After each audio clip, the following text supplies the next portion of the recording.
Give it up again for Dusty, everyone.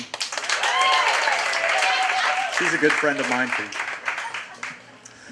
The first time there was a gun held to my head, it was nothing like it was on TV. I don't mean in the often portrayed way, where one is forced to do something against their will. I mean in the way where you can't help but notice the stench of machine oil, the way that nothing else in the world matters right now, and that right now lasts for a fucking eternity. I wasn't being mugged. I hadn't rounded the corner in a high-speed chase. I was tired. Dust salted my face from evaporated sweat. My allergies were going apeshit, and I was in one of the most familiar places I'll probably ever know. Think of me as the youngest kid from a Norman Rockwell picture. My parents met during college at their summer jobs. She sold balloons at Six Flags, and he walked her out to her car after shifts. If the math is any indication, they banged once a year on around their birthdays, which were a week apart. 3 kids all share a birth month, 36 weeks later, 4 years apart, like clockwork. Mom held a career, 2 careers, one as a nurse and the other as a teacher, combining them in the summer months as a Lamaze instructor. For insight into what being raised in a house with tasteful watercolors of pregnant nudes does to one's sexual development, please query any of my exes.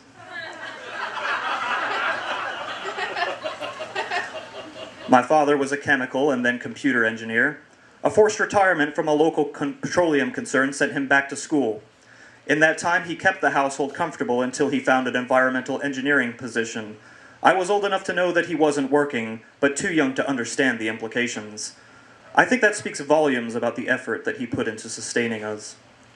My sister, the middle child, rose to every challenge, got good grades, played multiple sports, and knocked out college while paying her way with part-time jobs. I'm the classic tale of white kid fuck-uppery. My upbringing was about as exotic as mayo sandwiches on white bread. Mostly an A student, largely moderately high school, I went to college, discovered sex, drugs, and eventually said fuck it to advancement, because that shit is for suckers. My brother had his first seizure when he was 20, epilepsy. This personal challenge would not make socialization simple for him. It would come to define his life. As a college dropout unable to hold a decent job, much less quality health insurance, he would end up living long stretches of adulthood in my parents' garage, depending on them for far longer than they had intended. My brother is incapable of expressing his emotions or controlling them. I say this as one who can smell his own. Someone cuts me off in traffic and I'm burning down a warehouse or punching puppies in rage. He also really likes to play the victim. I'm sure it's hard to have a disability, but Jesus fucking Christ, other people have problems too. We hate most in others what we fear in ourselves. Maybe I gave him little slack because I knew I could do no better. That is, in fact, I was very afraid that living with his burden would have cracked me. I'm a fuck-up anyway, and I never had to overcome shit. For all I knew, he was a glittering example of there but for the grace of God. Or worse, the model example of what I could only hope to achieve in his shoes. Still, though, fuck him. The gap in our ages did more to separate us than any amount of shared experience or activities could do to bring us closer. We worked a lot on family vehicles together before his memory went to shit. He actually taught me a lot. Don't get the impression that this made any of us more comfortable in the other's shoes. I think it was June, and I was home from college for the summer doing the standard weekend chores with my father and brother. When I say standard, I mean standard for my household. Up at ass a.m., mowing, weed eating, trimming hedges and limbs, and tilling the garden. Then it's on to special projects by noon. Dad started a lot of landscaping concepts, but very rarely ever finished them. By mid-afternoon, it was time to shift the hoarder-level stacks of crap from one spot in the garage to another. It's not that relaxing, productive labor that makes your back ache and gives you a feeling of accomplishment that helps you sleep at night. Nope. At my house, it's grunting, arguing, and pulling a metric ton of shit effort into something that accomplishes nothing.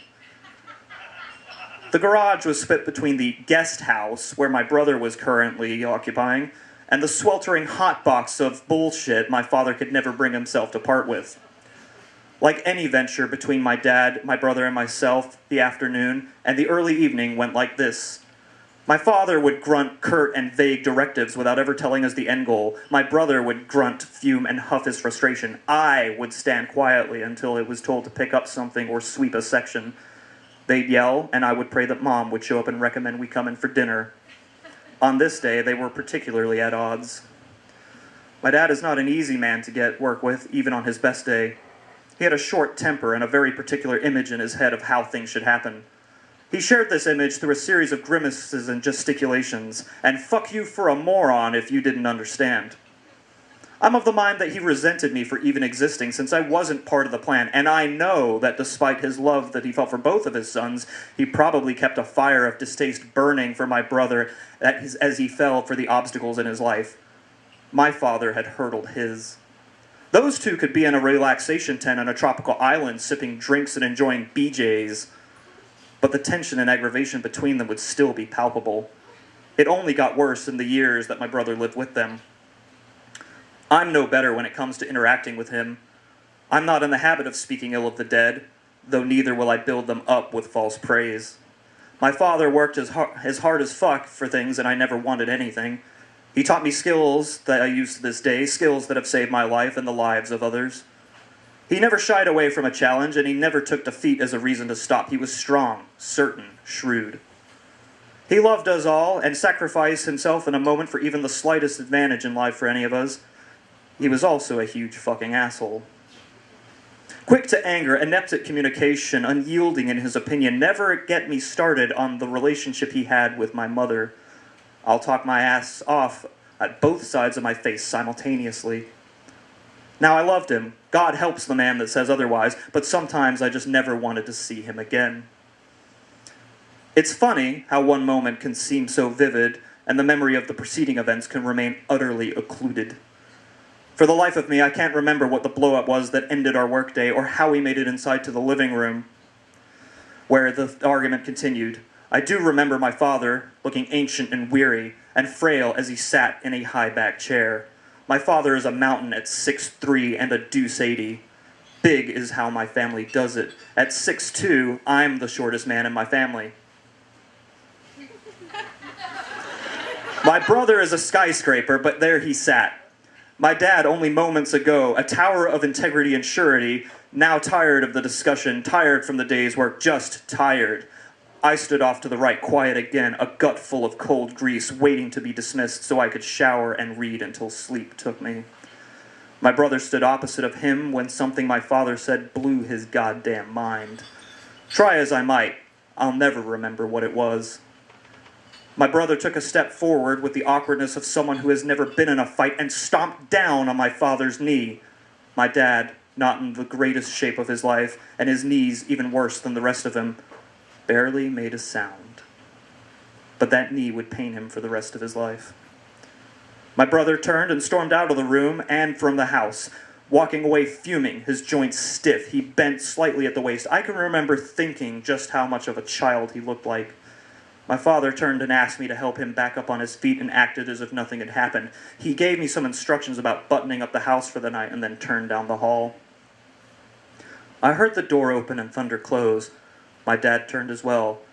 My brother careened back inside.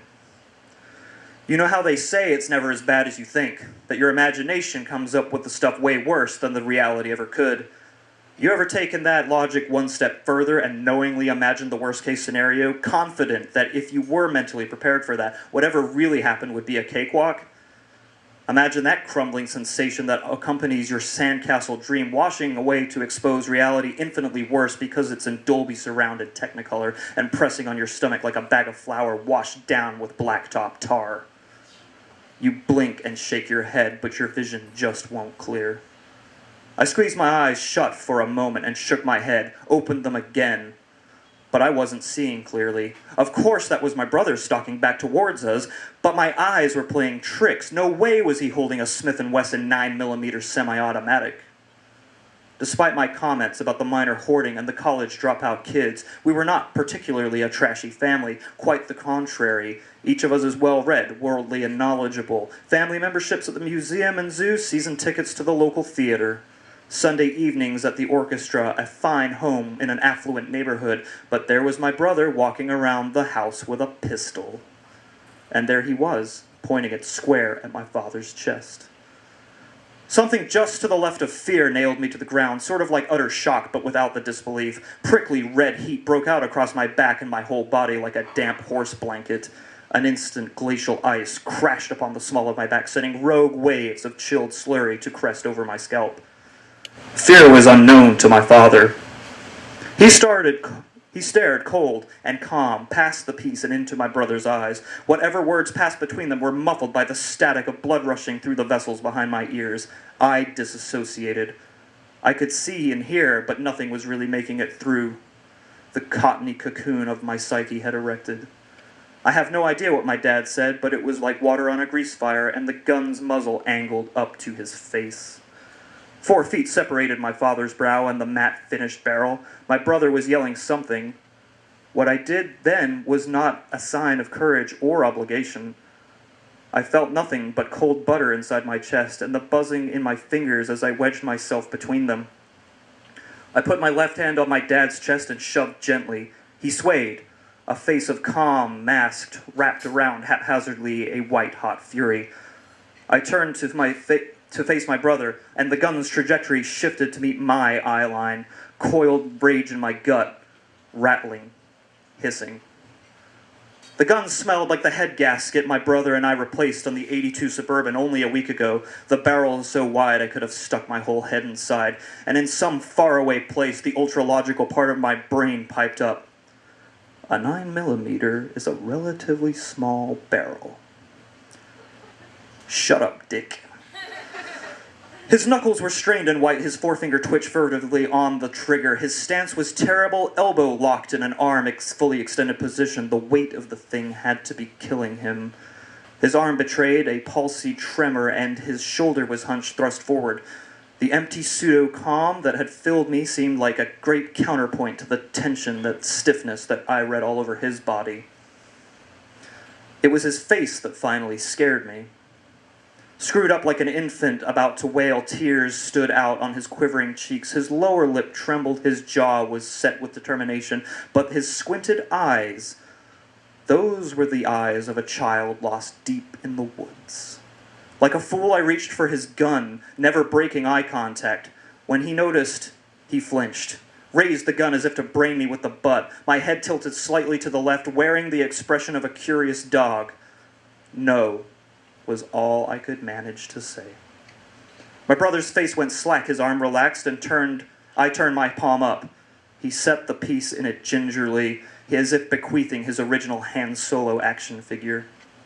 Then he turned and left, wheeling and stumbling like a drunk, trailing sobs behind him. To his credit, my dad was smart enough not to say shit during this duration. One word at the wrong moment would have stained our family with blood and cordite. I stood there a long minute with my dad behind me and the gun in my hand. It was cold except for the grip, even that cooling as the tension emptied the air. "Good night," I heard from behind me. My father's voice was a little timid for the first time in my memory. I didn't see his face. I didn't turn. Just stood there as the buzzing and muffled ocean sounds emptied out of me. It dawned on me that I was shaking, the adrenaline seeping out of my muscles, primed for I don't know what. I was no stranger to guns. I had learned about them in the Boy Scouts, for whatever that's worth. I had hoped, without even realizing it at first, that my brother surrendered the weapon, that I'd find it unloaded. But the weight told me otherwise. Surely he had left the safety on. No. I engaged it, ejected the magazine. I held only one last hope, one last chance to forgive my brother, one day, maybe years from now, one last concession, one last sign that he couldn't have gone through with it. I drew back the slide, and a round popped out unceremoniously from the chamber. It hit the thick carpet without a sound. Before the culmination of its earthbound journey, I had resigned myself to give the man that loaded it no quarter. Never again would I let this shit slide because he had a condition or a difficult upbringing. He'd used all the rope I was ever going to give him. I broke the gun down and tucked it away.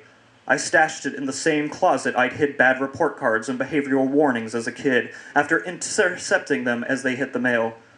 The guns stayed in the closet all summer. The next day, and every day since, no one said a word about what happened. Even now, when I look at my brother, all I see is a crying child waving a gun. Thank you.